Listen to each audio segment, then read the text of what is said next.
Rafa actualmente se desempeña como líder técnico de ROGI Latinoamérica, dirigiendo el equipo de especialistas que realizan la geonavegación de pozos para diversas operadoras en la región.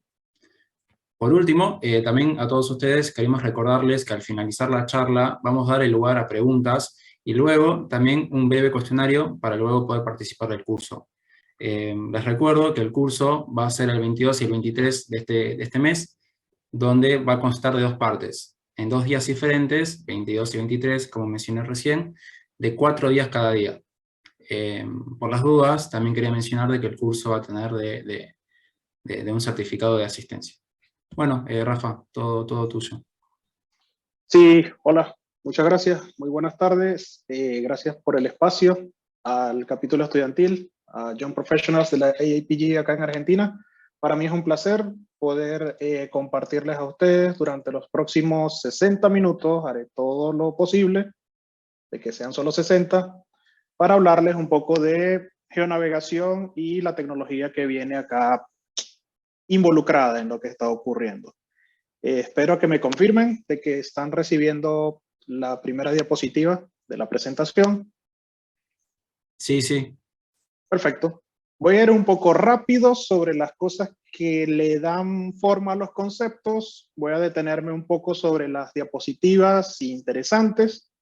Lo que acordamos en la dinámica fue que al final van a poder hacer las preguntas, nos vamos a poder regresar a las diapositivas que les parezcan de interés o que quisieran comentar, y así digamos que drenamos las preguntas, curiosidades y demás que hay.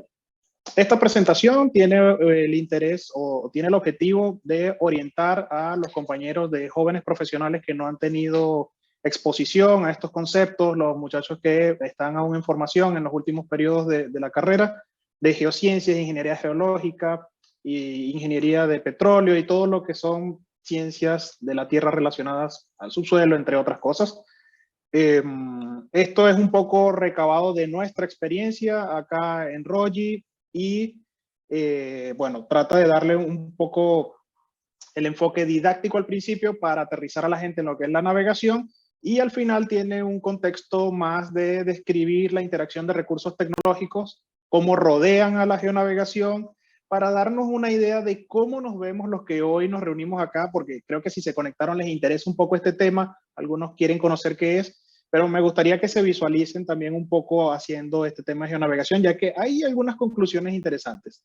Pero tenemos que comenzar hablando de geonavegación por el principio de todo esto, que inicialmente ha sido la perforación direccional, lo que se llama perforación direccional controlada en el pasado, cuando solamente se desarrollaban los recursos de subsuelo utilizando pozos verticales, eran desviados de una manera no intencional.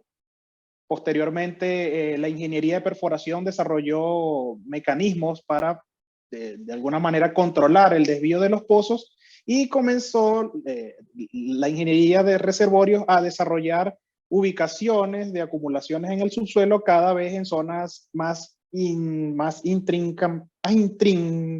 intrincadas y más complejas desde el punto de vista geométrico en el subsuelo para ser alcanzadas. Allí hay una pequeña fotito, voy a poner esto por acá.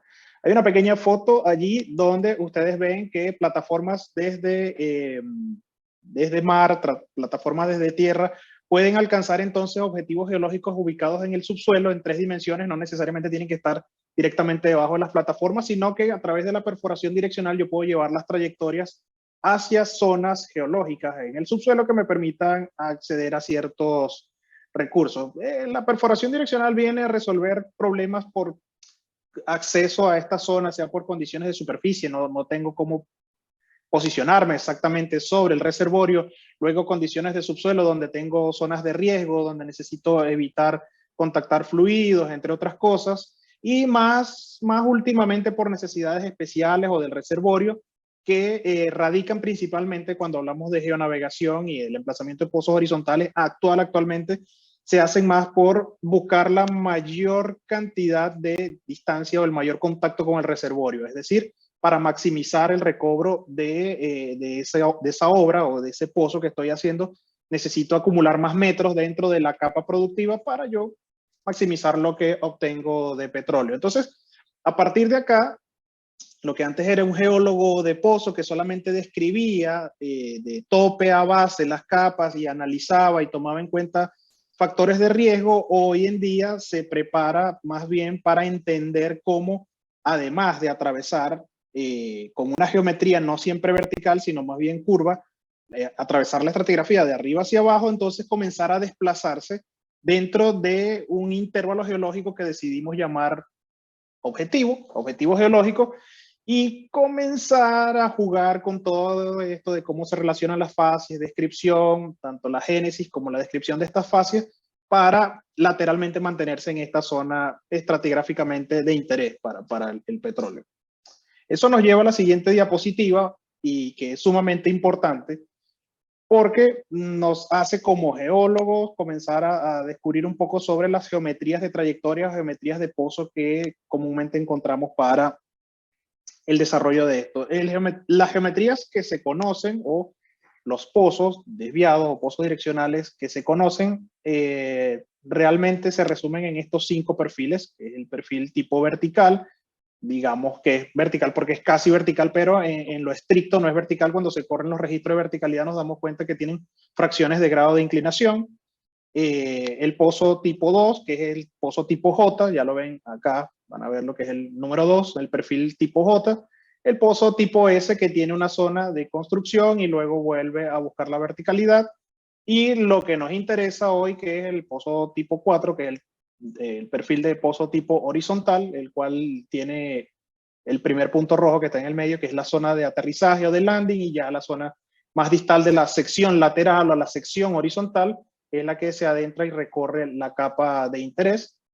Luego está el perfil tipo 5, que dice tipo BS negativa, es un tipo de pozo con sección vertical o vertical section negativa, y está hecho para aterrizar los pozos en unas zonas relativamente debajo de la ubicación de la plataforma o del taladro de perforación en el subsuelo. Este tipo de pozos tiene ciertas aplicaciones especiales, además de que tiene sus propios retos constructivos. Pero lo importante de esta diapositiva es que desde acá vamos a poder entender las geometrías de hoyos que llevan a las herramientas durante la perforación direccional hacia la zona de interés, y por supuesto nos lleva a poder recorrer de manera horizontal o lateralmente el intervalo geológico o el objetivo. Entonces, la perforación direccional es realmente la que abre la puerta a que puedan venir esta serie de técnicas de las geociencias que le permiten al geólogo saber cuándo alcanzó el tope de la formación, cómo entrar en esa formación y luego mantenerse dentro del tope y base, que son estos límites imaginarios que donde por tipo de roca decimos, bueno, de acá hacia arriba es otro tipo de roca de otro interés, y desde acá hacia abajo es otro tipo de roca. Entiéndase que geonavegación busca de alguna manera llevar una geometría, que es el pozo o la trayectoria, llevarla dentro de un contexto geológico que no es totalmente resuelto o completamente descrito por temas matemáticos o por temas geológicos o por temas geométricos, digamos, como lo es una trayectoria. Véase que el geonavegador es una especie de traductor entre lo que requiere el entorno geológico y lo que debe hacer la ingeniería direccional para mantenerse dentro del intervalo objetivo. Dicho esto, hablamos un poco de conceptos, habla Wikipedia sobre la geonavegación, y dicen, digamos que cuando vamos a lo más inocente, bueno, Wikipedia dice que es ajustar la posición del hoyo, tanto la inclinación como azimut, on the fly, en el andar, en tiempo real, decimos nosotros, para alcanzar uno o más targets geológicos. YPF, por su parte, habla de que es una técnica para construcción y optimización de pozos que es multidisciplinaria, ¿sí? Contiene a personas con conocimientos específicos en varias geociencias y tecnologías, es importante esta palabra, que permite realizar pozos de forma óptima en un objetivo geológico. En este caso, que YPF, que opera acá en Vaca Muerta. En ROGI, para parafrasear lo que comúnmente se conoce como geonavegación, hablamos de técnicas y métodos. Ya vamos a hablar de cuáles son esas 2 técnicas y métodos principales y algunas otras adicionales, que durante la perforación de un pozo, uno como geonavegador busca conocer, que es principalmente la posición estratigráfica. ¿Dónde estoy dentro de mi tope y base. ¿A cuánto estoy del tope? ¿A cuánto estoy de la base? Y segundo, necesito conocer la tendencia estructural del objetivo geológico. Es decir, necesito, número uno, saber dónde estoy y necesito, número dos, saber hacia dónde voy. Necesito saber dónde estoy ahora en la posición de la estratigrafía y cuál es la tendencia de ese pasillo estructural, de ese pasillo geológico que la estructura me dice si va a buzamiento arriba o buzamiento abajo, para yo poder entonces tomar decisión de hacia dónde ir. La intención de esto es, bueno, si en caso de ser necesario, contemplar y aplicar ajustes a esta trayectoria para que no se salga del intervalo geológico. Esto lo voy a repetir hasta el cansancio porque es importante que ustedes lo sepan. La geonavegación en términos prácticos, o digamos que más bien en términos empresariales, ¿qué es lo que le resuelve la geonavegación a las organizaciones? Normalmente quienes desarrollan recursos en el subsuelo hacen modelos que integrando distintos niveles de detalle. ¿Sí? Describimos núcleos de manera muy precisa y demás.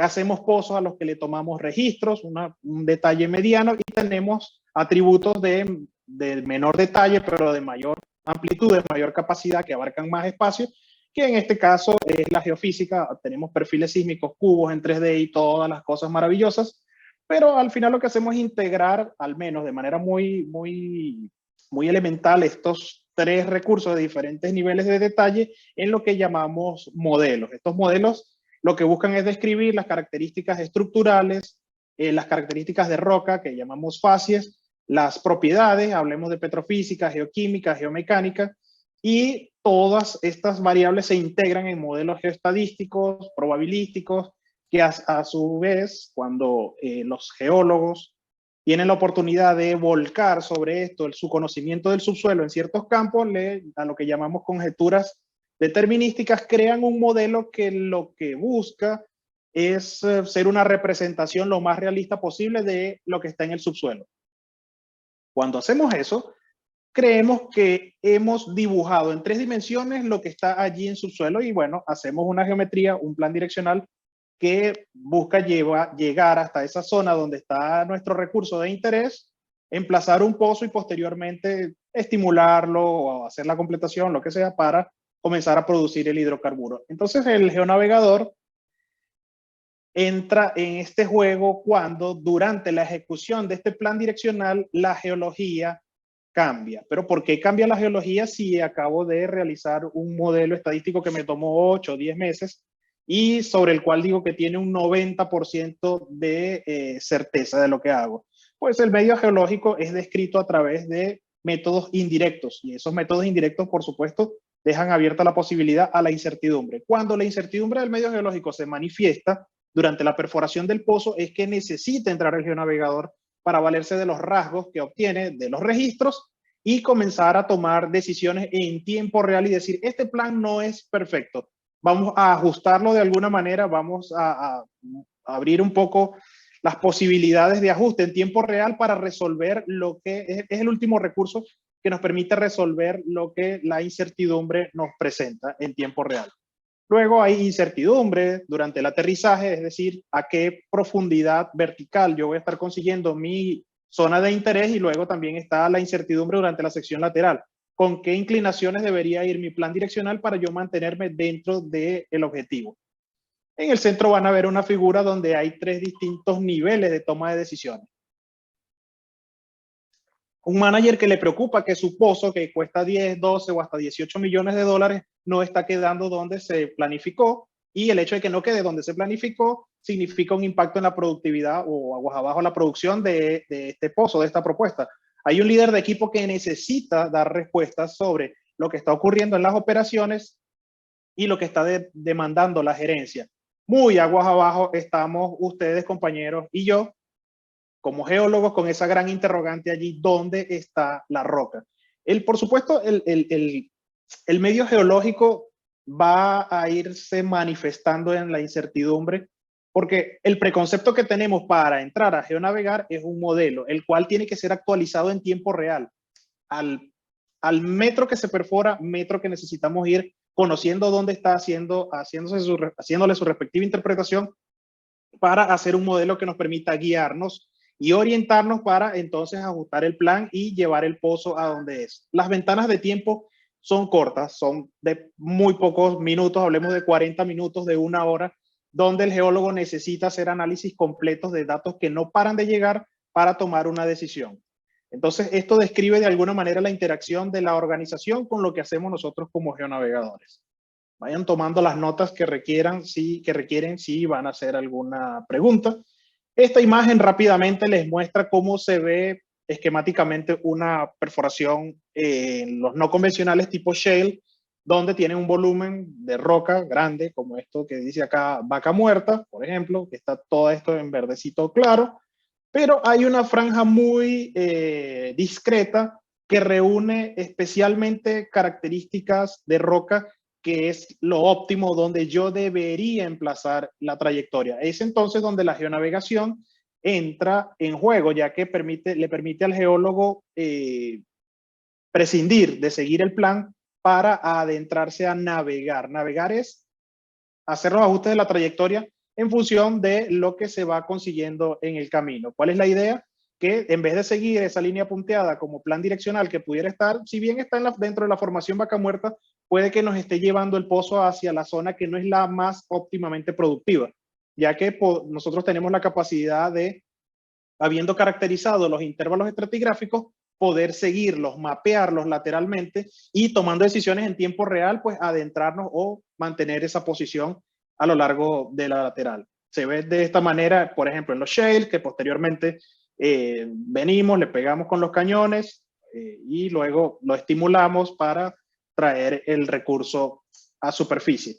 Más o menos esta fotografía trata de, bueno, esta imagen trata de representar cómo se ve un poco lo que es la geonavegación en los targets clásticos, ¿sí? Ven el contacto entre el superior, entre lo que es lo que parece ser una lutita con un volumen de arena, esa trayectoria punteada que sería mi pozo horizontal, pero justamente hacia la parte baja está uno de los mayores peligros que se conocen en la navegación en los clásicos, que son capas de agua libre, donde tienen mayor movilidad que el crudo, y que si yo con el hoyo toco esa zona de agua libre, pues sencillamente estoy provocando la conificación o que irrumpa el acuífero en la producción y bueno, merma la producción de petróleo, aumenta la producción de agua y todo es un desastre.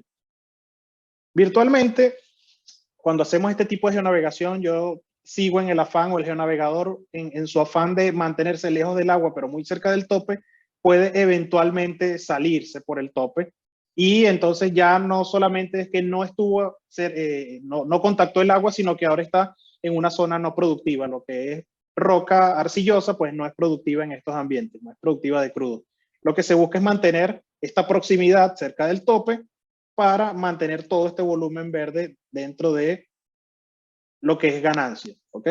Esto por parafrasear un poco uno de los tantos casos o uno de los tantos escenarios de la geonavegación en ambientes clásicos.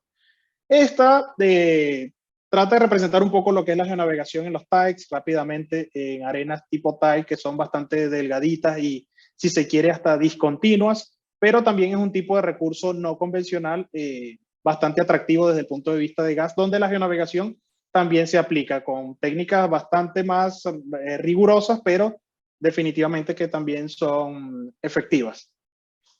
Rápidamente les muestro esta diapositiva que les quería mostrar un poco de qué es lo que hace realmente el geonavegador. Se basa en ciertos conceptos geométricos donde analiza la diferencia de los ángulos entre cómo está perforando y las tendencias estructurales, es decir, los buzamientos aparentes que se están haciendo. Para tener una idea de esto, el geonavegador ya cuando tiene cierto tiempo trabajando en esto conoce cuáles son, dependiendo de la diferencia de ángulo con el que perfora y el ángulo que interpreta en las capas, ya sabe cuánto gasta del espesor de la estratigrafía.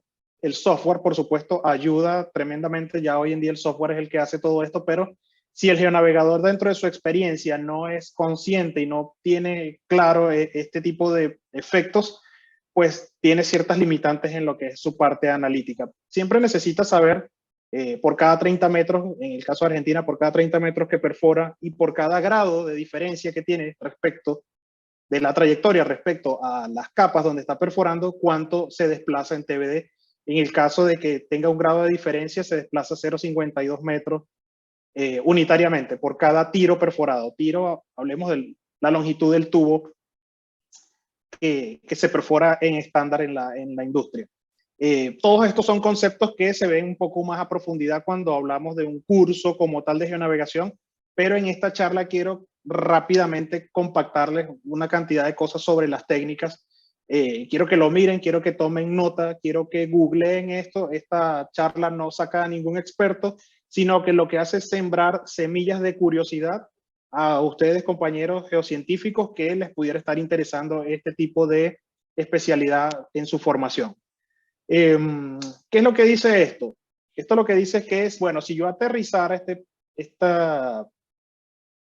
este target que tiene 5 metros de espesor y lo aterrizo en el centro, es decir, 2.5 metros debajo del tope, si yo tuviera una diferencia de 1 grado, es decir, 91 de buzamiento o 89 de buzamiento, y yo perforo siguiendo el plan, que es esa línea punteada negra, yo al perforar 5 tiros, 5 stands, unos 150 metros, ya estaría agotando mi intervalo de target.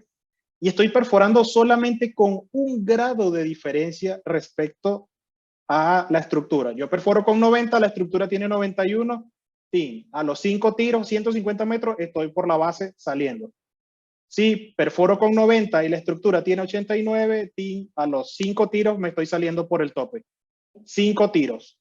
5 tiros y pueden ser 30 minutos, 40 minutos o 60 minutos perforación de cada tiro. Es decir, de la medianoche a las 7 de la mañana ya el pozo puede estar arruinado porque estoy saliéndome por el tope. Entonces esto les da un poco una imagen, una fotografía del trabajo que se va haciendo. No se preocupen que para todo esto hay software.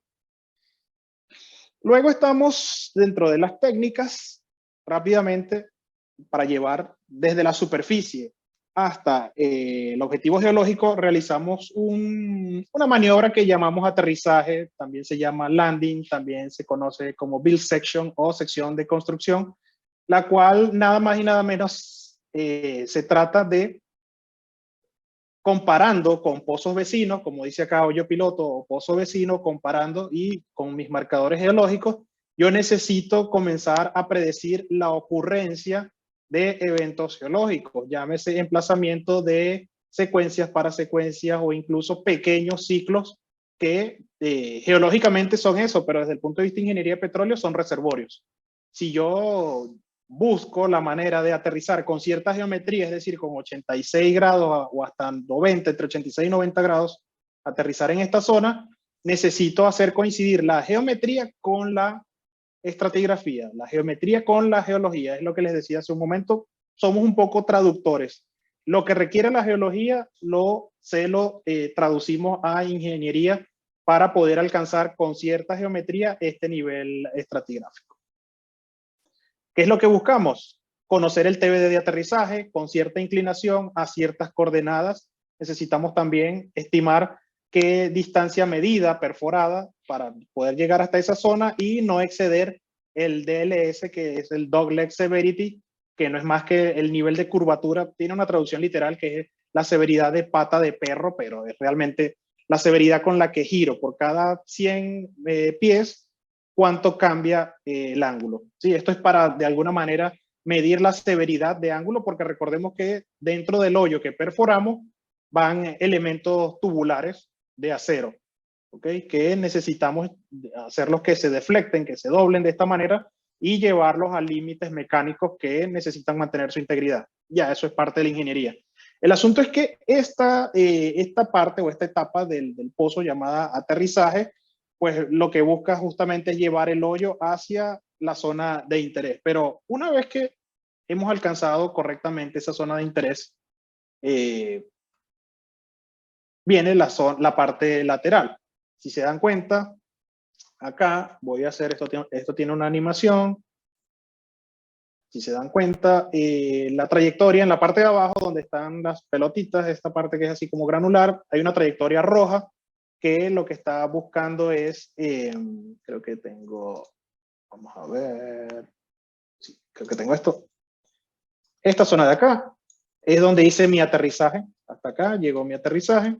Y luego, desde acá, colocamos un revestidor, un casing, y en el tope de la formación, ¿ok? De nuestro target como tal. Comenzamos a perforar y comenzamos a tomar un registro, en este caso del ejemplo gamma ray, y un registro de resistividad de propagación electromagnética, donde vamos a poder entonces ver, anotar.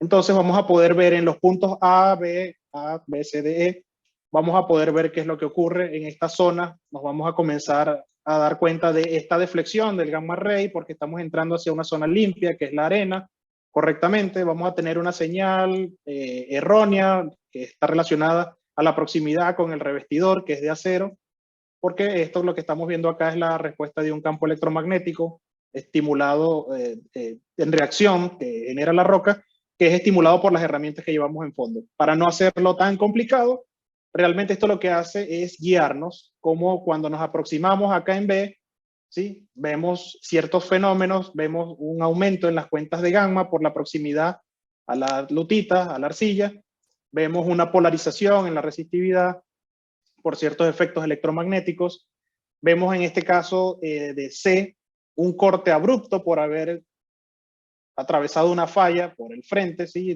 La broca en este sentido la atravesó desde el frente y no tuvo ningún efecto en la polarización por haber perforado de manera subparalela, como lo está haciendo acá, que a medida que nos incorporamos de la lutita hacia la arena, vemos el efecto de polarización o cuernos de polarización y vemos nuevamente el efecto de la entrada en el gamma ray. Y así sucesivamente, si me vuelvo a acercar en esta zona, vuelvo a ver de nuevo la presencia de cuernos de polarización. Hay una cantidad de elementos, hay una cantidad de efectos que en este caso de la geonavegación en plásticos llenos de crudo o saturados con crudo o con gas, se puede estar visualizando. Sin embargo, este tipo de geonavegación tiene connotaciones un poco más interesantes desde el punto de vista de los desafíos que presenta, pero también es un tipo de geonavegación. Haciéndolo más simple, les muestro un poco de lo que son las técnicas de geonavegación empleadas para los ambientes no convencionales tipo shale. En este caso estamos hablando de la técnica o la combinación de la técnica Model Base y Strat Base. Model Base se trata de esta, si se dan cuenta en la imagen de la izquierda, van a darse cuenta que hay unas curvas que están en posición horizontal. Estas curvas en posición horizontal tienen ciertas características. Hay una curva dinámica que es la de color negro y debe parecerse a la curva naranja, la cual, si se fijan a la imagen de acá de la derecha, fíjense lo que ocurre cuando, esto es un video cuando le doy play, el intérprete lo que busca es acá en la vertical que las dos curvas, de la curva roja, digamos, se solape con la curva azul. La curva azul es una versión vertical de un pozo vecino, y en el Model Base, si se dan cuenta, van a tener una curva, voy a volver a reproducir el video, tienen una curva dinámica que es la curva negra, y cuando se comienza a parecer a la curva real, que es la curva naranja, entonces teóricamente estoy en correlación, y al tener la correlación en vertical como en horizontal, pues se supone que el software que empleamos estaría resolviendo la tendencia estructural. Justo debajo donde dice Model Base, yo les juro que aunque eso no se ven dos hormiguitas allí, dice 89.1.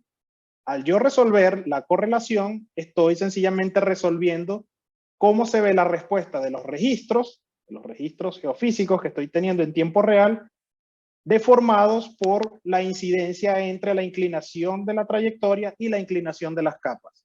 Suena un poco complicado, sin embargo, todo esto es un proceso sistematizado que es perfectamente resuelto a través del software.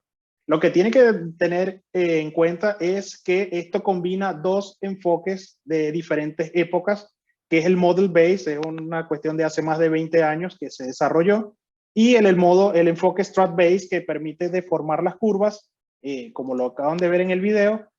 Al yo poder amarrar esos dos enfoques, al poder combinarlos de alguna manera, me permite resolver entonces las dos variables clave de la geonavegación, que es la posición estratigráfica y la tendencia estructural. Dicho esto, aquí está de nuevo el ejemplo, pero un poco más amplio. Se conoce este método de Model Based como el modo europeo de hacer geonavegación y es el enfoque más antiguo que existe. Y el método americano es el método Strat Based que se desarrolló recientemente, bueno, más recientemente, hace más de una década. Pero comúnmente, compañeros, esto es el enfoque que cotidianamente se utiliza en Vaca Muerta para resolver los pozos horizontales en promedio. Y de hecho, solamente con la curva gamma es que actualmente se está trabajando, no se utilizan imágenes, aunque es posible llevar imágenes para la realización, la resolución de este tipo de problemas. Entonces, los métodos de geonavegación, básicamente combinados model-based, strat-based, son los que me permiten hacer la interpretación en tiempo real de manera más efectiva en el caso de shales.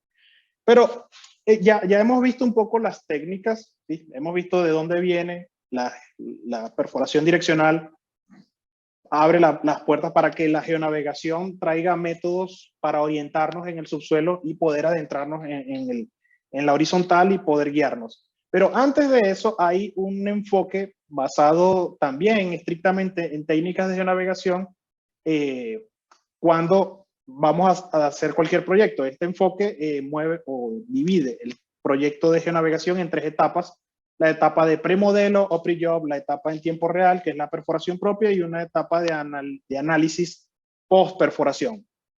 Rápidamente les muestro acá, por supuesto, el principal trabajo que hacemos es la caracterización estratigráfica. Comparamos los pozos unos al lado del otro, los pozos vecinos, y vemos en cada uno de los pozos cuáles son las variaciones que tiene ese objetivo geológico.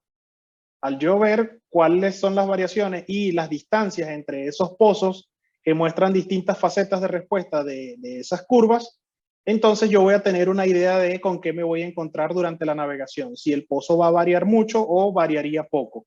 Esto depende un poco del ambiente, si es convencional o si es no convencional. Por supuesto, en los clásticos que son depositados por procesos de alta energía, llámense corrientes fluviales o corrientes en ambientes deltaicos, transicionales o de interacción de líneas de costa, es un poco más difícil correlacionar a largas distancias. Ya cuando son ambientes de baja energía, llámese ambientes de marinos someros, marinos profundos, donde el proceso principal es la decantación de arcillas, todo es más estable y lateralmente más noble, lo decimos acá.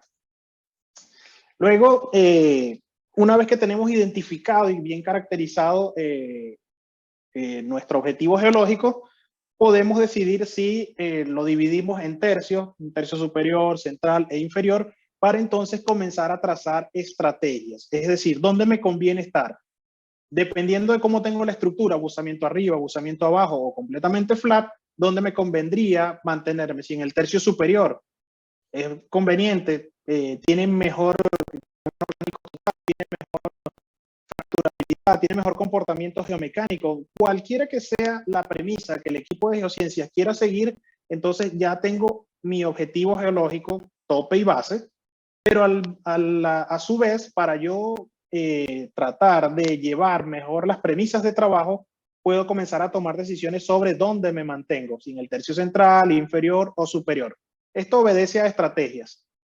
Nada más, de dónde deberíamos o quisiéramos estar, sea porque se correlaciona mejor, sea porque hay mejores propiedades o cualquier razón que sea. Esto es una parte importante del premodelado, ya que es acá donde se definen los posibles escenarios y las acciones a tomar dependiendo de qué escenario se presente. Lo que les decía, necesito comenzar a comparar, primero que nada, con los datos de entrada, necesito comenzar a comparar si la geometría con la que voy a aterrizar y navegar es coherente con la estructura que estoy viendo. Llámese que esta es la zona de aterrizaje, ¿sí? Mi punto de aterrizaje es este y evidentemente hay una diferencia entre esto y esto. Pues teóricamente ya es subir el plan de esta zona hacia esta zona, porque el plan inicialmente no está en los dominios TBD correctos. ¿Okay? Esto es parte del trabajo del geonavegador. Sencillamente saber que está proponiéndose desde la gente de geociencias. De repente el plan, porque se basó en la sísmica, quedó un poco desfasado. Entonces Geonavegación hace este tipo de análisis para poder hacer los ajustes.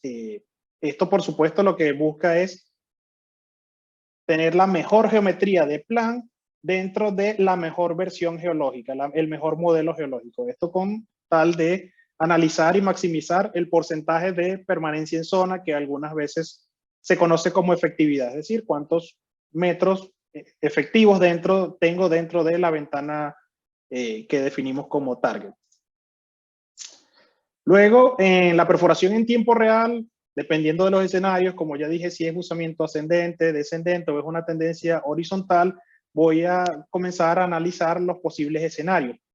Si sale buzamiento ascendente, si sale buzamiento descendente, y cada uno tiene su juego de premisas. Premisa es el ABC. Si pasa esto, hago tal cosa. Si pasa A, hago esto. Si pasa B, hago esto. Si pasa C, hago esto. Necesito tener un plan previamente antes de que cuando esto ocurra en tiempo real, ya yo voy a tener sospecha de qué escenario me estoy enfrentando para poder tener la más probable reacción o la solución más probable.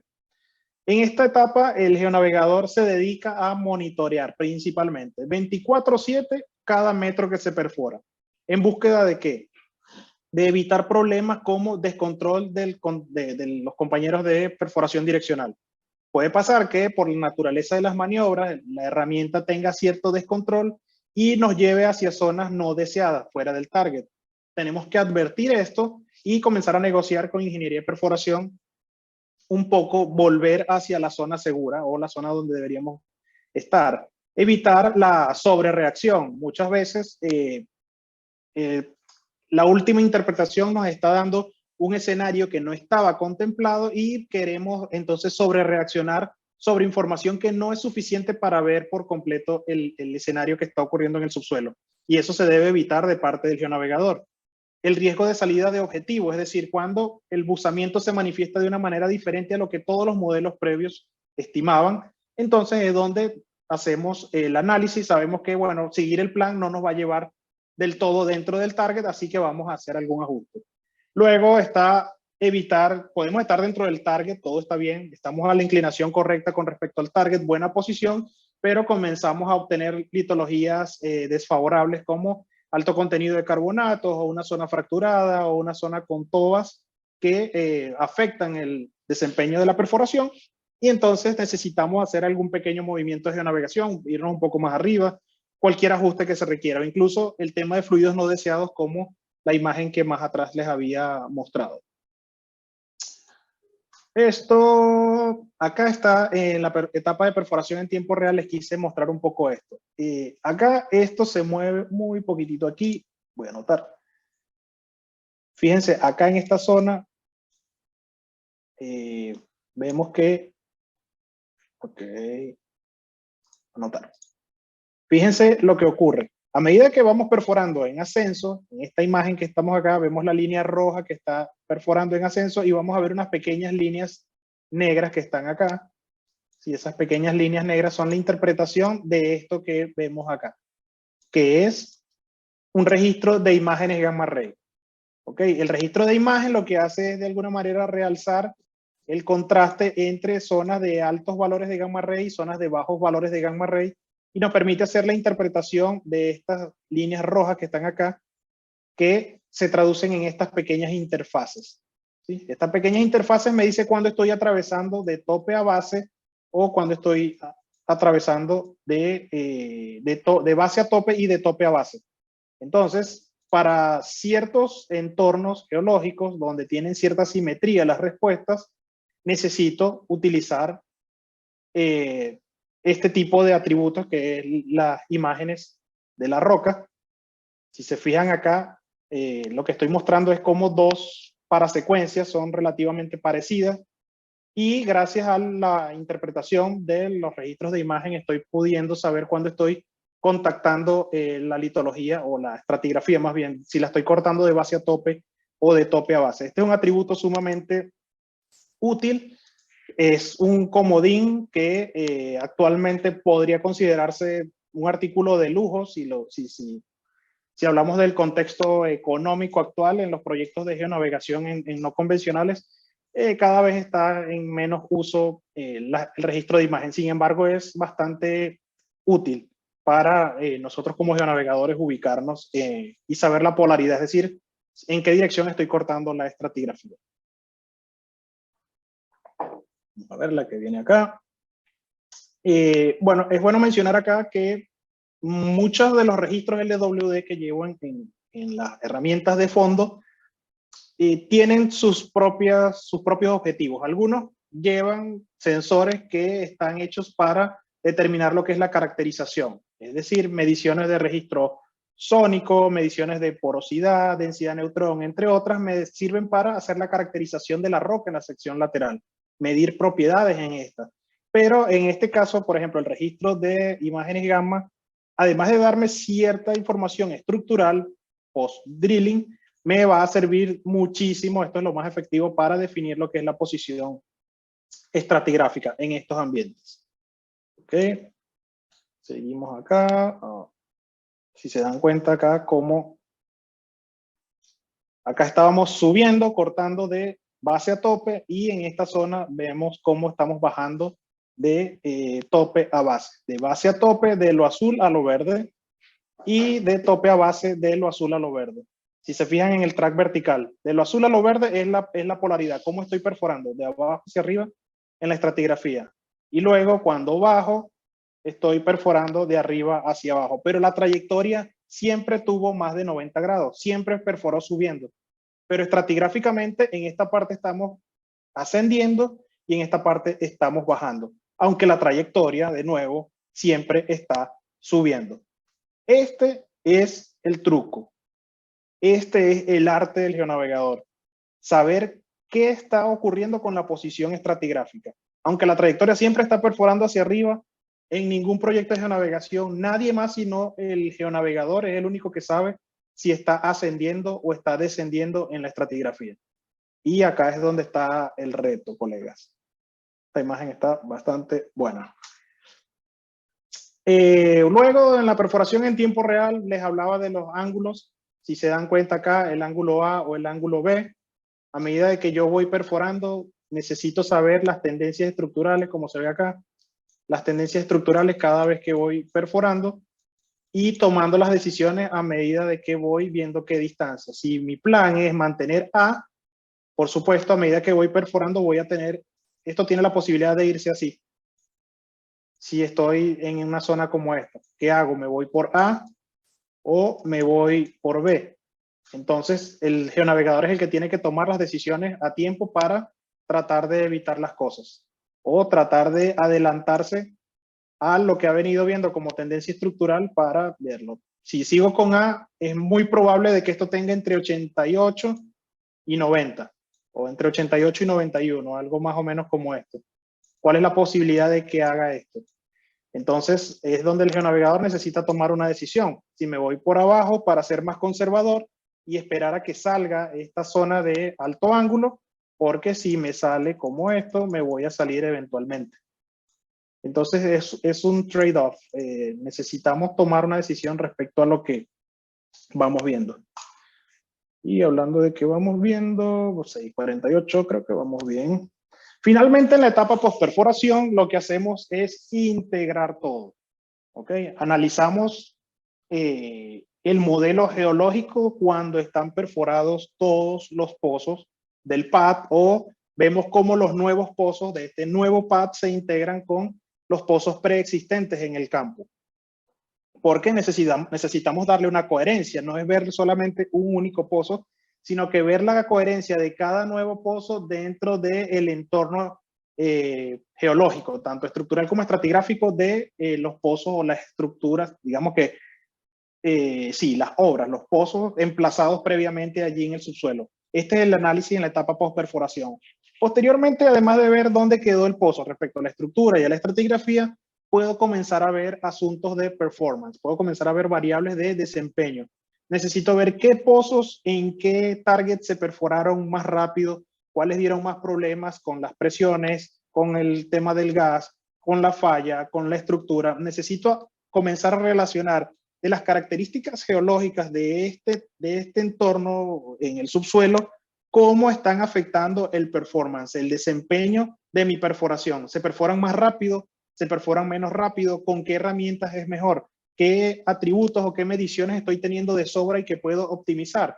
¿O qué atributos y qué mediciones necesito incorporar para mejorar el desempeño de mis pozos? Es acá donde se pone bastante interesante porque comienza a cobrar bastante fuerza la analítica que yo haga posterior a la construcción de cada pozo.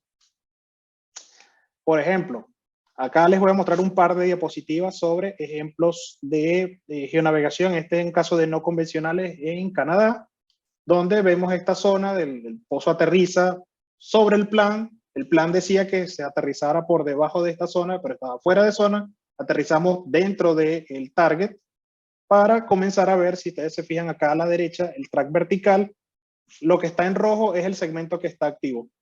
Y vemos cómo a medida que perforamos más adelante, vemos el segmento rojo puesto sobre, o que se dibuja exactamente sobre mi track del medio, que es el registro Gagma, que es también el registro que está en la izquierda. Vemos cómo se va viendo, bueno, vemos cómo se va viendo. Vean la correlación, cómo se va realizando, cómo se va solapando a medida que perforamos y nos desplazamos estratigráficamente arriba, un poquitico abajo. Vemos cómo la correlación se va manteniendo. En este caso, este pozo no lo geonavegué yo, por cosas de Dios, decidieron alejarse de la base y aumentar la inclinación en esa trayectoria roja de puntitos, si la ven allí, y comenzar a acercarse hacia el tope. Fíjense lo que pasa cuando ellos deciden irse hacia el tope. Si se dan cuenta, todas estas zonas discontinuas de acá contienen la información de las inclinaciones. Contienen información de las inclinaciones que se van llevando. ¿Okay? Se interpretan zonas de 90 de fracción, 89 largo, 90.2, y eso es lo que se va llevando en la correlación. A medida que vamos subiendo, fíjense cómo ahora estamos en una zona más alta, ¿sí? En una posición más alta. Recuerdo que esto que está acá, que dice spot, es esta línea punteada que va aquí. En este caso deciden abandonar esta posición cercana a la base para cruzar el spot en cierto punto.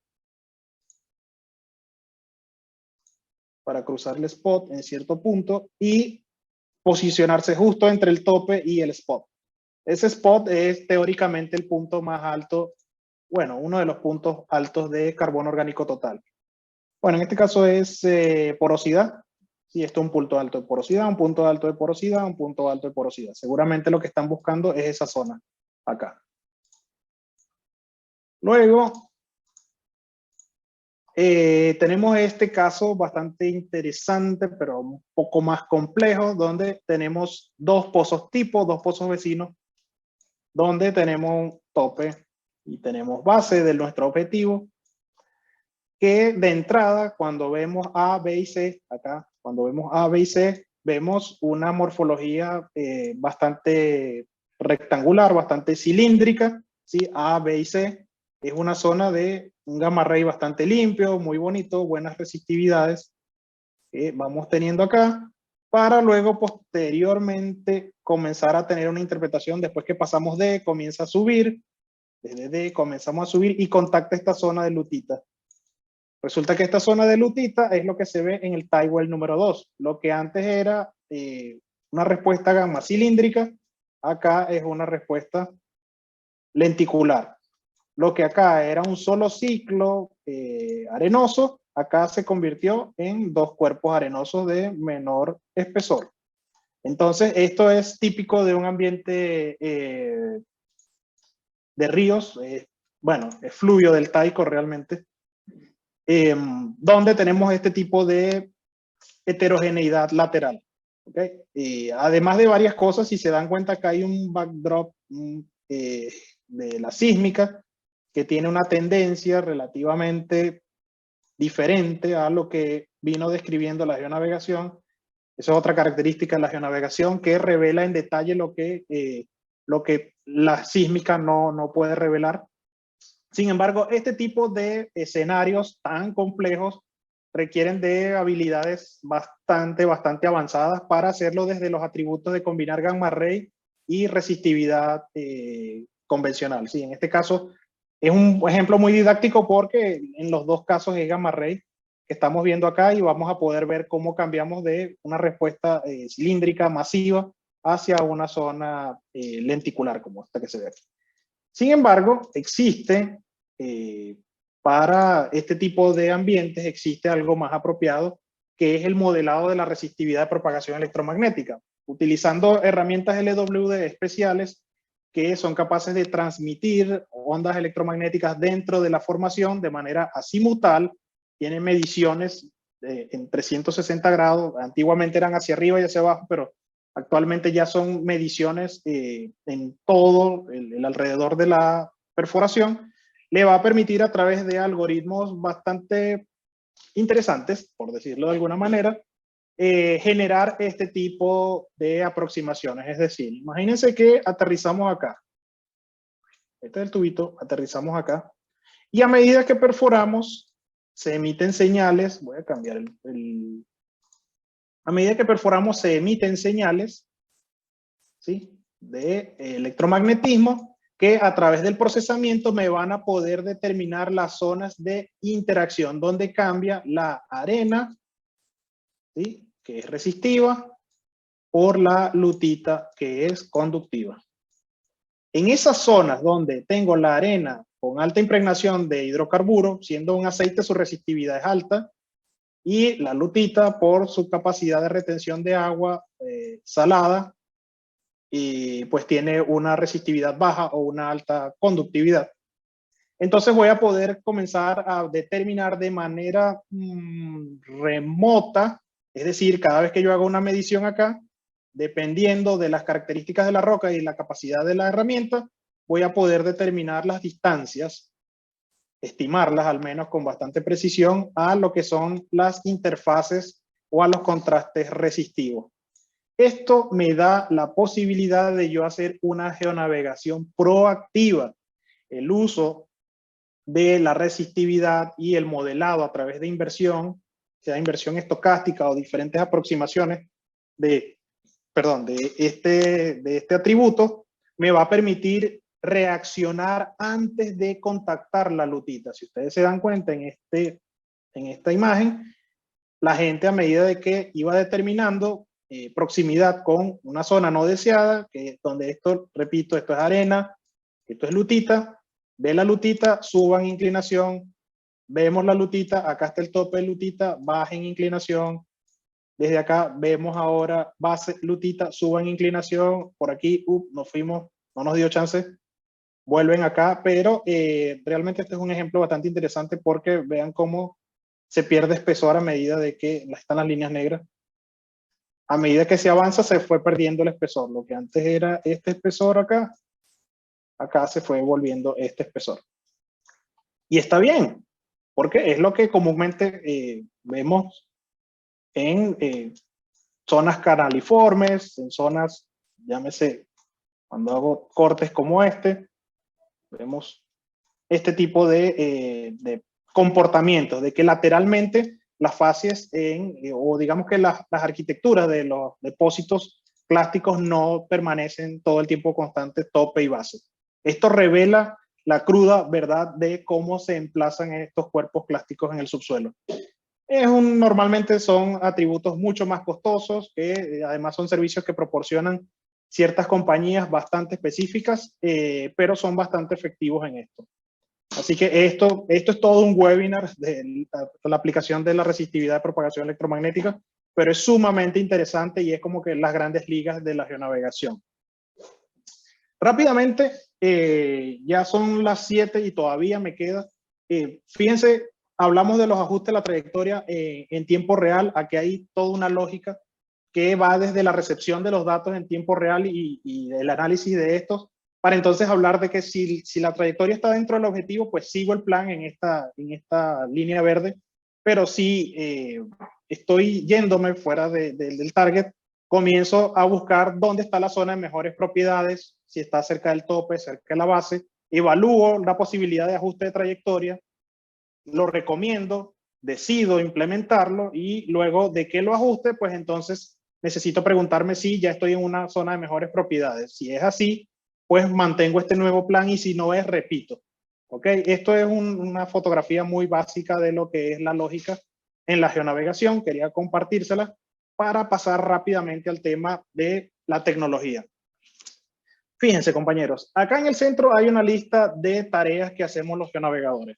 Hacemos el monitoreo, la interpretación, el análisis de los datos que llegan, emitimos recomendaciones y muchas veces nos toca ser los que toman la decisión de cambiar una trayectoria en un pozo de 12 millones de dólares, poner en riesgo el dinero que no es nuestro. Y eso, como geólogos, nos demanda cierta formación, es decir, hay que hacerse hoy en día, y esto es algo a manera de recomendación, esto no es algo de que son las habilidades que tienen todos los geonavegadores, son las habilidades que de hecho desearía tener yo por completo, pero es lo ideal y va a depender también del gusto de cada quien o lo que se le facilite a cada quien entender.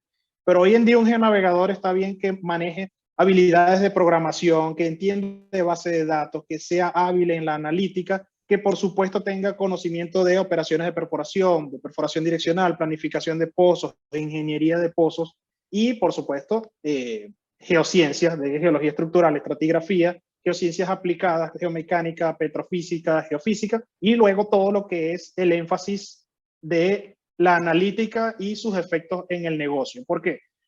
Desde acá tenemos una hora hablando estrictamente de cosas que hacemos los geólogos, pero aguas abajo, después que terminamos el pozo es un bien o es un activo de una empresa para la que trabajamos.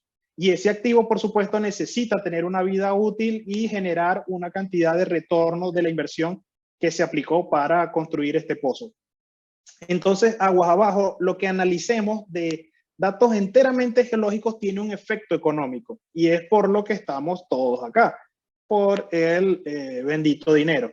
Así se ve actualmente un escenario de cómo se transmiten los datos desde que son tomados acá en subsuelo, digamos que está el pozo horizontal, son tomados acá en subsuelo, se transmiten, sea a través de vía satélite, hoy en día hay también estaciones terrenas que pueden transmitir los datos sin que vayan al satélite, llegan entonces a centros poblados que pueden subir a la nube estos datos, que nos los pueden transmitir también a través de cables en servidores en un formato llamado WIXML, bastante específico, que es lo que cargamos al software, y el hecho de que podemos trabajar a través de la nube nos va a permitir entonces, desde aplicaciones nativas o servidores o exploradores web, vamos a poder acceder a la información y posteriormente o durante este mismo, en paralelo también se puede hacer, lo recibimos al software que lo vamos a hacer o que vamos a utilizar estos datos, este flujo de datos para interpretarlos en tiempo real. Luego les muestro esto rápidamente, la fotografía, compañeros, de lo que es el ecosistema de recursos digitales, de recursos tecnológicos que rodean actualmente a la geonavegación. Esto es, para ponerlo rápidamente en contexto. Estas cosas las utilizamos para visualización, ¿sí? Todo lo que es BI. Cualquier gráfica la vamos a poder hacer desde acá. Todo esto son proveedores de la nube. La utilizamos para cloud computing y cloud storage, tanto para almacenar cosas como para utilizar poder de cómputo que no tengamos acá instalado. Todo esto son recursos de procesamiento. Estas benditas culebritas. El Python es el idioma que me va a permitir comunicarme con el ordenador, que me va a permitir comunicarme con el procesador, que es mi notebook. ¿Ok? Utilizo cualquiera de estos recursos de paquetería para yo hacer que el Python tome datos de la geonavegación, registros de miles de pozos y de lo que sea, para poder comenzar a generar analítica, para poder entonces yo comenzar a plasmar mis ideas. SQL, bases de datos.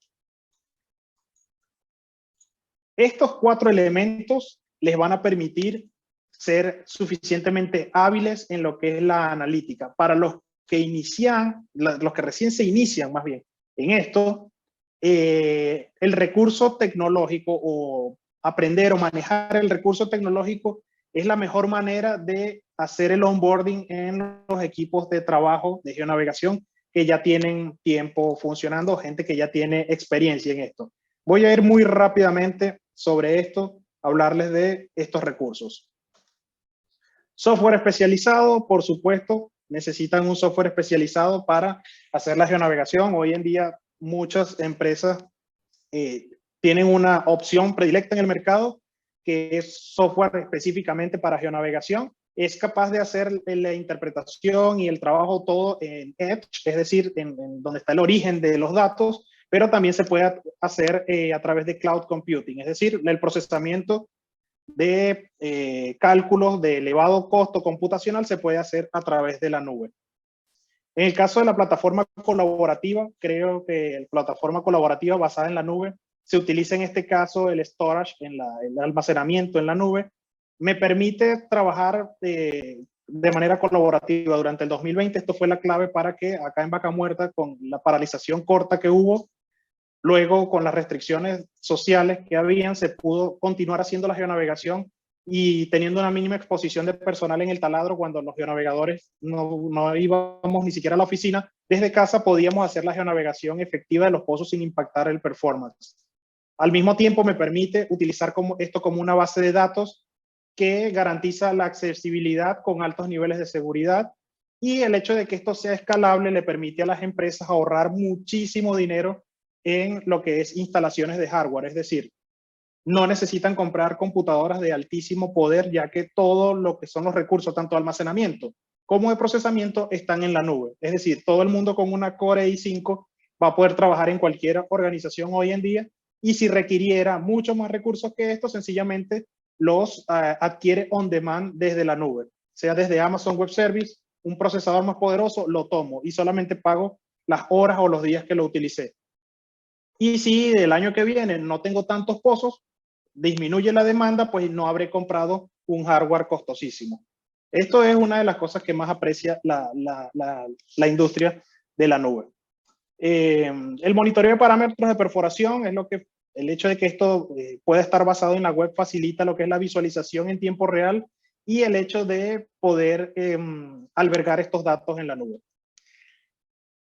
La aplicación de la programación orientada a objetos, esto, quiérase o no, es disruptivo por el hecho de que estos elementos que cualquiera de nosotros puede aprender con cursos bastante cortos y sencillos, nos da la posibilidad de comunicarnos con la máquina y de darle las instrucciones de que haga tareas de análisis que nosotros que queremos implementar o que hemos desarrollado. Este es el caso de los Boom Barrel Plots, que es un tipo de visualización sumamente útil, ampliamente utilizada en Norteamérica, lo que es el análisis de ROP, que es Rate of Penetration, analizar qué zonas geológicas se dejaron perforar mejor. En este caso estoy mostrándoles acá heatmaps que me dicen cuáles fueron las zonas que mostraron altas concentraciones de mediciones de ROP, es decir, picos altos de ROP se concentraron más en estas zonas y directamente a qué nivel estratigráfico correspondía a esto. De alguna manera, yo estoy dejando acá de lado la física y diciéndole al perforador, no sé cómo y no sé por qué, pero en este nivel estratigráfico es donde puedes perforar más rápido. Eso para el amigo de perforación es oro. Ese tipo de información para ellos es oro porque siempre están buscando optimizar, entre otras cosas, los tiempos de perforación. Bueno, acá puedo combinar cualquier cantidad de análisis desde el punto de vista de los parámetros de perforación, solamente dándole instrucciones explícitas a través de la programación con Python. Finalmente, hablamos un poco de geonavegación automática. Utilizamos el Machine Learning. De tantos miles de pozos que hemos podido geonavegar, utilizamos los algoritmos de reconocimiento de patrones y le ponemos como meta que optimice los coeficientes de correlación cuando hace la interpretación a través de cierta lógica, y con eso entrenamos modelos para que emulen la lógica de interpretación que hacemos los geólogos. Cuando ponemos un algoritmo de Machine Learning funcionando al servicio de una tarea compleja, emulando un comportamiento humano, es a lo que llamamos inteligencia artificial. Esto es un motor lógico que basado en probabilidades y basado en ciertas cositas por allí, va a permitir emular la interpretación que un humano aproximaría. Es decir, la manera con la que un humano buscaría la correlación, o el ojo humano y el cerebro humano buscaría la correlación entre curvas, este algoritmo es capaz de alguna manera, reproducirla. Entonces, esto también está en función de optimizar la geonavegación. Con esto puedes navegar más pozos al mismo tiempo, porque te ayuda, te da un escenario probabilístico de lo que se está realizando, de lo que te está llegando. Además de que, por experiencia, hemos hecho muchísimos pozos en post-geonavegación. Cuando se quiere reinterpretar un volumen alto de pozos, les digo que con esto interpretamos más de 2.800 pozos en 2 semanas. Fue un trabajo arduo. Sin embargo, esto redujo, no sé, quizás 5 veces el tiempo que hubiese tomado hacerlo todo a mano. Finalmente, bueno, este es un proyecto bastante interesante que combina la interpretación automática, utilizando el Machine Learning, con scripts de Python que le permiten al geólogo hacer realizaciones de trayectorias para la corrección. Es decir, yo voy a poder hacer la interpretación de manera automática y el Python me va a dar una serie de opciones de ajustes de trayectoria para volver hacia una zona segura. Estos son parte de los proyectos que se realizan aguas abajo cuando se evoluciona en la dirección de la inteligencia artificial. Es sumamente interesante. Ya luego escucharán un poco sobre esto. ¿Qué hay para llevar? Señores, la geonavegación se perfora todo en tiempo real y produce sin parar datos. Es decir, la geonavegación es una tarea basada en datos. Por lo tanto, como geólogos deberíamos conocer el manejo de datos porque todo es lo que está viniendo en tiempo real. La geonavegación efectiva, la geonavegación útil, lamentablemente todavía no se aprende en las aulas. Aún, actualmente existen simuladores que se utilizan en los cursos avanzados, en los cursos profesionales, que le permiten a los geólogos probar sus habilidades interpretativas en tiempo real antes de poner en riesgo cualquier pozo. Eso actualmente ocurre y es la programación con Python lo que está permitiendo hacer este tipo de simulaciones. La geonavegación está hecha por geólogos que aman las ciencias puras. Por supuesto, cuando vamos a la escuela de geología, no hay mucho énfasis en matemáticas, física y estadística. Sin embargo, hay algunas herramientas que nos van a permitir acercarnos a este tipo de disciplinas, conocer programación básica, manejo y entendimiento de las bases de datos, fundamentos de la ciencia de datos, que no es más que estadística por todos lados, y conocer de ingeniería, compañeros, son habilidades sumamente valiosas porque el geólogo que está en operaciones, está haciendo como geonavegador, está en el medio de la interacción de los fierros, que es el taladro de perforación, con la roca. Y necesitamos sí o sí tener entendimiento de variables y fenómenos físicos que se repiten por miles. Y necesitamos comenzar a entender los patrones que están ocultos en toda esa nube de datos. Los geólogos en la onda tecnológica, sí. Toda vez que tengamos una mentalidad orientada al aprovechamiento de los datos, digo aprovechamiento de los datos es convertir la interpretación de los datos en ideas valiosas monetariamente, ideas que ahorren dinero o ideas que hagan producir más dinero. Eso es la orientación del geólogo de geonavegación que utiliza la tecnología para aumentar el valor de esos datos. Mientras que estemos en esa línea, pues seremos elementos de cambio en las organizaciones, muy valiosos. Bueno, somos muy pocos especialistas de geonavegación actualmente. Eso no estaba intrínseco en la presentación. Sin embargo, es la realidad que les quiero comunicar, porque actualmente están llamando a geólogos de geonavegación de todos lados, de todas las organizaciones. Tenemos un boom de altos precios y las organizaciones no están esperando a formar gente. Lo que quieren es al geonavegador ya entrenado que venga a ayudarlos a emplazar los pozos horizontales. Es decir que en el corto tiempo sí, ser geonavegador creo que es de provecho. Eso es lo que tengo como decirles, además de las ideas que hayan podido captar del rápido pasar de las diapositivas anteriores. Les quiero agradecer por su atención, les quiero agradecer a los muchachos de los capítulos estudiantiles y de jóvenes profesionales por haberme dado el espacio, la oportunidad. Son las 7:15, les pido, me perdonen por los 15 minutos de más, pero quiero también hablarles de que en geonavegación existe actualmente una Copa Mundial de Geonavegación. ¿Quién lo diría?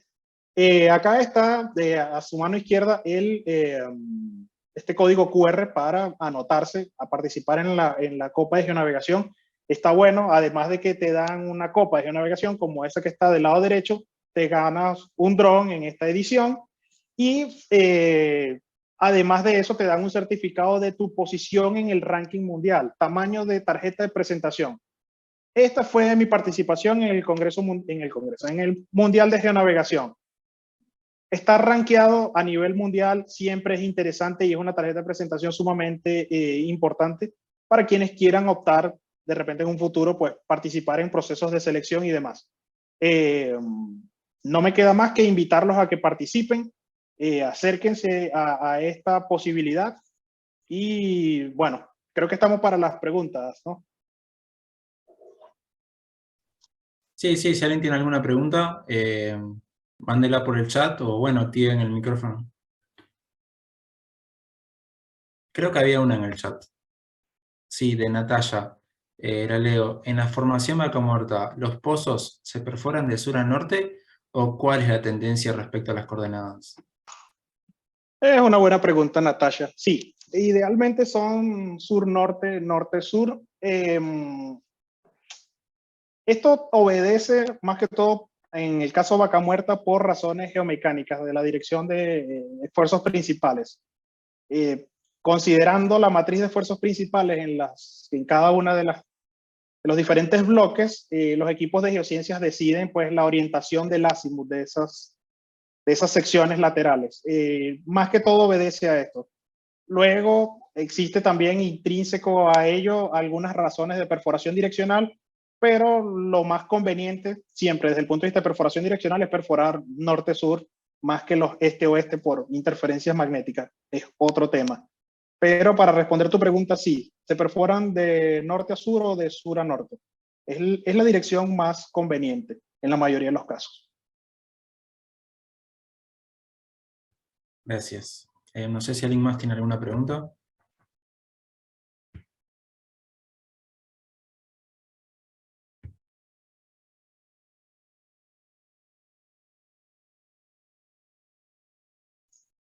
No sé si hay alguna otra pregunta por allí.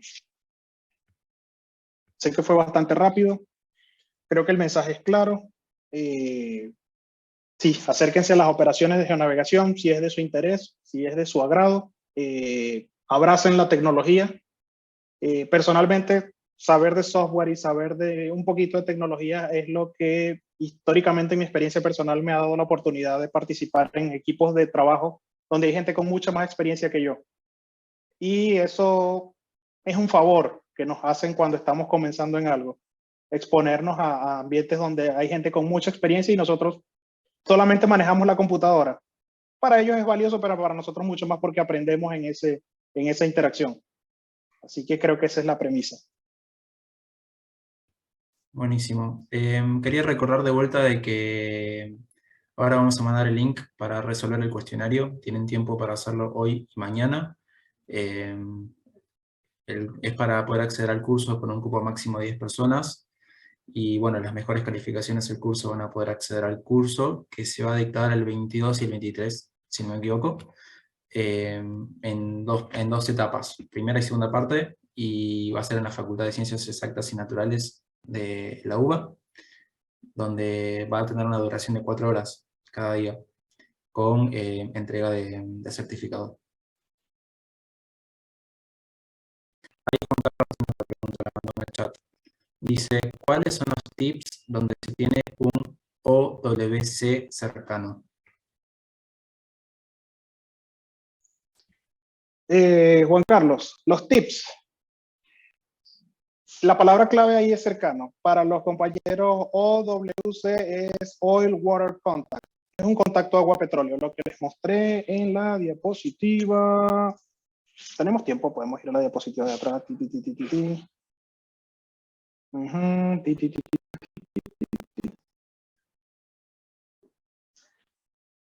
Ok. Esta es la diapositiva. Este es un escenario de contacto agua-petróleo. Eso que se mueve abajo es una zona con alta saturación de agua y lo que está arriba no muestra que tiene petróleo, pero teóricamente es eso. Acá lo clave es tener la posibilidad de detectar dónde está esa zona de agua libre antes de contactarla. ¿Por qué? Eso se traduce en geonavegación proactiva, es decir, detectar que existe proximidad o cercanía, como lo mencionó el colega, a esa zona de agua libre. ¿Cuál es el reto?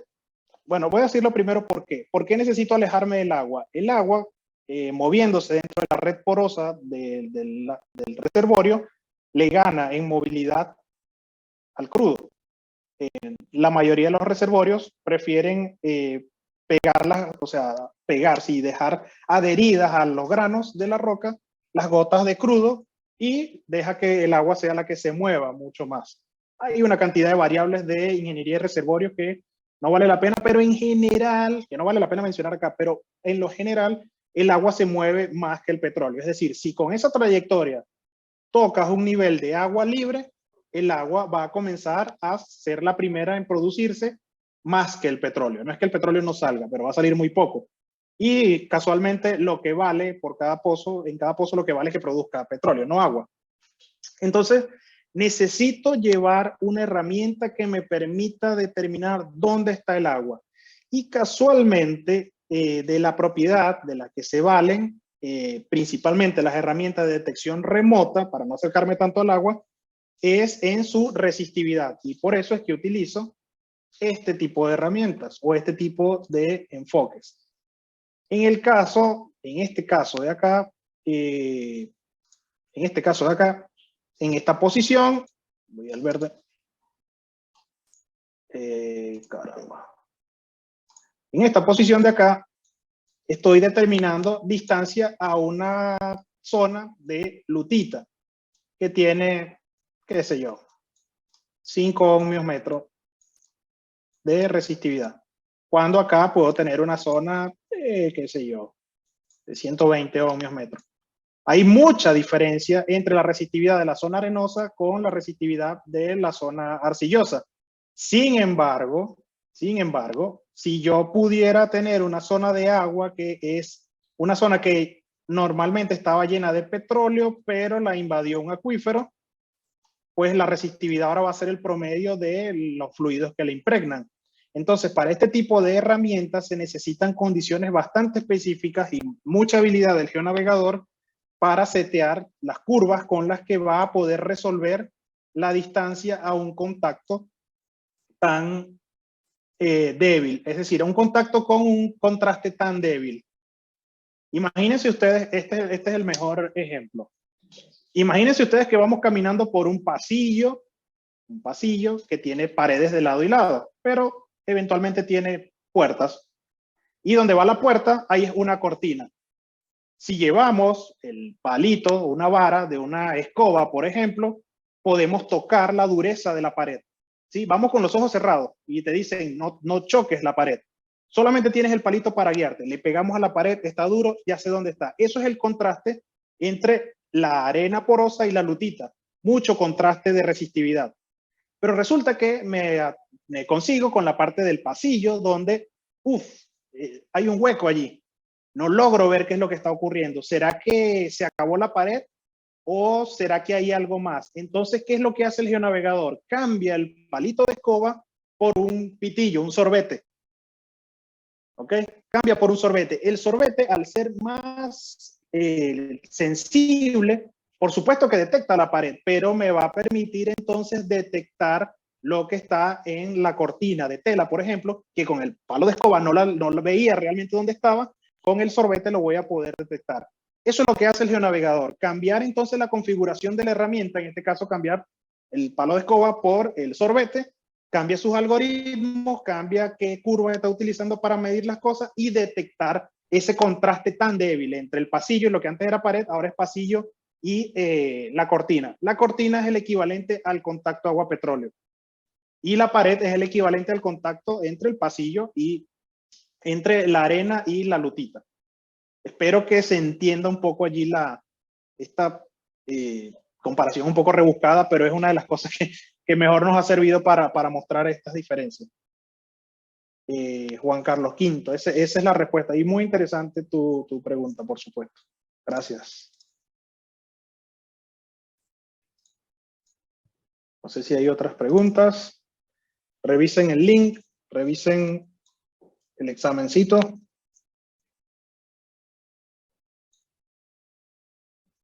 Sí, repito, el curso sería el 23 y el 24. Detalle, no son en los mismos horarios el 23 y el 24. Son horarios diferentes, así que estén atentos a eso. Los horarios y los días, por las dudas, están publicados en nuestro Instagram, AAPGUBA Student Chapter. Ahí está clarísimo, lo pueden ver ahí. Pero bueno, no quería dejar de aclarar por las dudas, se presta confusión, son en horarios diferentes ambos días. Lo que sí no sé es cuándo se anuncian los participantes. Rafa o Ángela. La señorita Ángela creo que tiene esa información.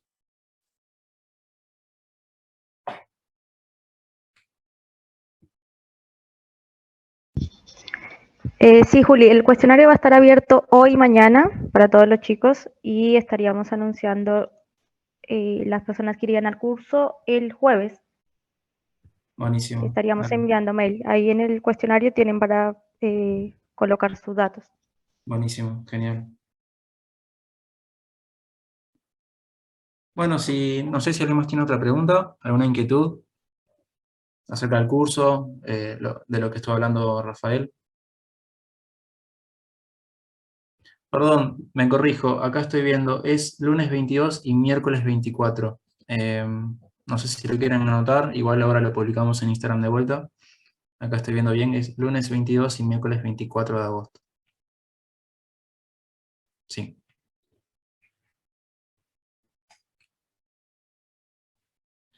Ahí lo escribo en el chat.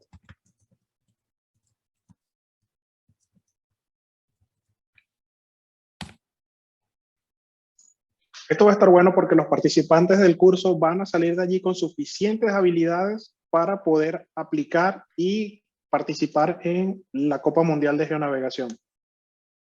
Van a tener los tips, van a tener todo. Les cuento una anécdota. Tenemos un par de geonavegadoras acá en Argentina que son sumamente talentosas. Quedaron en ediciones pasadas, 2020, 2021, quedaron en posiciones bastante privilegiadas en el ranking mundial, por encima de geonavegadores de las mejores operadoras del mundo, por encima de geonavegadores de operadoras en los Estados Unidos, inventores del desarrollo de los no convencionales, por encima de geonavegadores de Arabia Saudita, con la mejor operadora y que reúne el talento teóricamente. Y unas damas jóvenes muy habilidosas, muy talentosas han quedado en esos rankings. Es decir, acá en Latinoamérica, acá en Argentina hay mucho talento para esto. Por eso siempre enfatizo que participemos, porque la única manera de saber dónde estamos es que vayamos, participemos y nos vamos midiendo. Y cada año va a venir esta Copa Mundial que lo que busca es crear un ranking en la comunidad, en habilidades y demás. Y la interacción, pues, de esto. Además, ¿quién no quiere un dron DJI Mini? Son lo máximo. Ahí, Rafael, apareció otra pregunta en el chat. Martín, la leo, pero mucho no la entendí. Rafael, ¿cómo estás? Consulta para la competencia, ¿sería como la competencia del IVA, del AAPG? Martín. Muy buena pregunta, Martín. Realmente la competencia es más fácil que eso. Te van a dar una cuenta en la nube de Rogi, te dan el software, hay un trainer en la nube para que días antes entres y entrenes cómo es la dinámica de la interpretación y la perforación y demás. Y hay dos pruebas. Una es interpretar un pozo en ambientes convencionales, el otro es interpretar un pozo en ambientes no convencionales. A cierta hora se van a conectar simultáneamente todos a nivel mundial y va a dar la largada. Van a comenzar a llegar datos, la gente interpreta, toma la decisión de una inclinación, interpreta, toma la decisión de una inclinación. Cada 2 minutos se perfora un tiro. Cada 2 minutos se perfora un tiro. Normalmente creo que tomaría entre 1 y 2 horas toda la competencia. Duraría como entre 40 y 50 minutos la interpretación de cada pozo. Hay un intermedio, tipo Super Bowl. No, hay un intermedio entre un pozo y otro.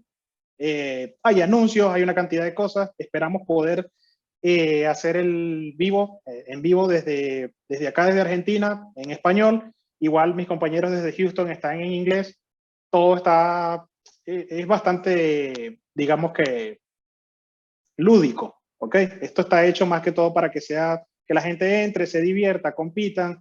Hay analíticas de cómo van las cosas, hay narración, hay comentarios, todo lo demás, pero al final de todo hay un ranking. Hay un ranking. Quienes interpreten mejor los dos pozos en tiempo real, pues van a reunir puntos. Y esos puntos van también atados a, por supuesto, el que acumule más metros en zona y el que visite las zonas con mejores propiedades. ¿Ok? Es decir, básicamente lo que hace el geonavegador. Y bueno, al final hay un ranking y se publican los ganadores. De donde sea la región, Rogi se encarga de hacer llegar los premios al ganador. Luego hay entrevistas para los ganadores, hay una cantidad de cosas y hay una visibilidad importante para el ganador. Y eso profesionalmente tiene un impacto muy, muy positivo para el que quiera esa exposición. Que a mi parecer no es poca cosa. A mi parecer es bastante valioso. Por supuesto, esto normalmente se unen a estos geonavegadores, gente que están relativamente cerca de este tipo de disciplina. Pero sí, es bastante bueno. Es muy buena tu pregunta, Martín. No hay preguntas, no hay respuestas, solamente te ponen un ejercicio, entras, comienzas esto a perforar y comienzas a hacer la interpretación. Por eso los que asisten al curso tienen la posibilidad, porque allí en el curso se van a entrenar para hacer eso. Básicamente el que termine el curso es capaz de, o tiene las habilidades de poder unirse como junior a un equipo de geonavegación sin problema, utilizando la tecnología de Rogi, que acá en Vaca Muerta la tiene el 95% de las empresas que hacen operaciones en Vaca Muerta. Es decir, casi todo el mundo utiliza tecnología de Rogi. Gracias, Rafa. Es Te una leo buena otra oportunidad. pregunta. Roberto, gracias, Rafa, por el tiempo y la presentación. ¿Cuál es la parte más crítica de la geonavegación? La parte más crítica de la geonavegación no es ni siquiera geonavegar, es aterrizar. Sí, es contradictorio, pero la geonavegación no comienza bien si no aterrizas bien. Es decir, filosóficamente, aunque aterrizar no es geonavegar porque no vas estrictamente en horizontal, es donde tienes la oportunidad de comenzar bien, porque necesitas llevar tu trayectoria exactamente al nivel estratigráfico de interés. Si fallas, es decir, quedaste corto, no aterrizaste, sino que quedaste más arriba, te va a tocar perforar más, reaterrizar, es decir, bajar, y luego recuperar tu horizontalidad. Y ahí vas a perder una cantidad de metros perforados en una zona no productiva. Y si el aterrizaje no es correcto, es decir, pasas de largo y aterrizas metros abajo, entonces el problema que vas a tener es que te va a tocar ahora comenzar a construir más para volver al intervalo de interés y comenzar a tomar lo que es la sección lateral. Entonces, ambos casos de fallar el aterrizaje son perjudiciales porque complican la trayectoria del pozo y suma metros de perforación no productivo. Y metros perforados en roca no productiva es dinero gastado, dinero que no vuelve en perforación. Ellos prefieren que los torturen a que les perforen lento o a que perder dinero en eso. Entonces es sumamente crítico eso. Lo más crítico realmente es aterrizar. Si aterrizas correctamente, tu geonavegación comienza bien, así que es lo más adecuado. Así que sí, esa sería la respuesta. Rafa, acá se me había salteado una pregunta. Juan Carlos V, cuando es un reservorio Shaley Sandstone, ¿se considera la misma metodología? Está buena la pregunta. Está buena. Eso me suena a México. Eso me suena a México, donde el gamma ray no muestra nada porque está muy arcilloso todo, pero en las muestras sale arena.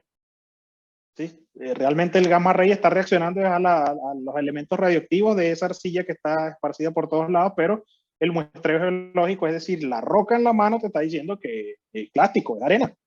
Va a depender, colega, de los pozos vecinos. Si los pozos vecinos mostraron que hay registros que son capaces de guiarte y para poder definir dónde termina la lutita y comienza efectivamente la arena, vas a necesitar esos registros y esas técnicas para trabajar en ello.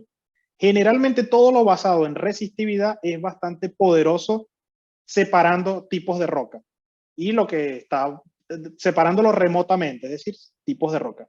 Pero si quieres acercarte, utilizar densidad neutrón para basarse en la densidad y la porosidad es bastante efectivo. Es decir, ya el geonavegador tendría que comenzar a analizar más allá que las técnicas de geonavegación, qué set de registros LWD va a bajar en cada proyecto.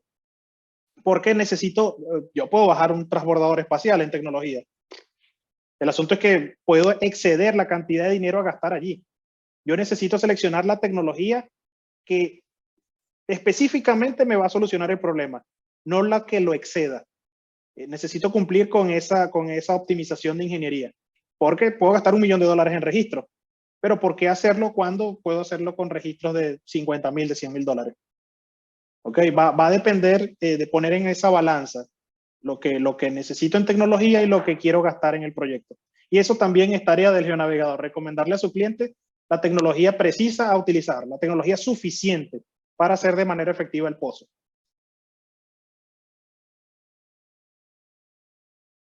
Gracias, Rafa.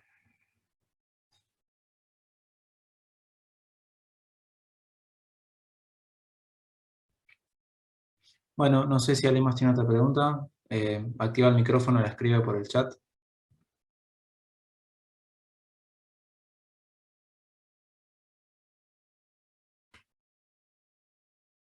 Bueno, si no hay más preguntas, nos despedimos. Te agradezco un montón, Rafa. Obvio a todo el equipo Roshi nuevamente. Ángela, mil gracias. Es algo que creo que nos enriquece mucho como profesionales, futuros geocientistas, en mi caso como alumno. Es algo que yo creo que es fundamental, más que nada ahora en el potencial que tiene Vaca Muerta en nuestro país. Creo que es algo impresionante por el no convencional, que bueno, nos enriquece mucho toda esta capacitación y bueno, la gran posibilidad que nos están dando de capacitarnos con el curso de la semana que viene. Les quería agradecer nuevamente. Gracias a ustedes por la oportunidad. Para nosotros desde Rogi es un placer compartir con ustedes y bueno, cuenten con nosotros en lo que requieran. Muchísimas gracias. Bueno, repito, la encuesta, perdón, el quiz va a estar abierto hasta mañana, así que bueno, respóndanlo y el jueves, según entiendo, Ángela va a dar a conocer los participantes.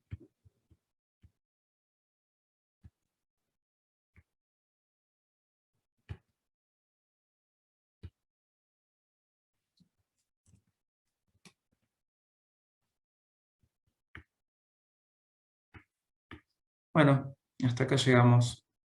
Muchas gracias. Chao, saludos a todos, gracias. Chao, chao.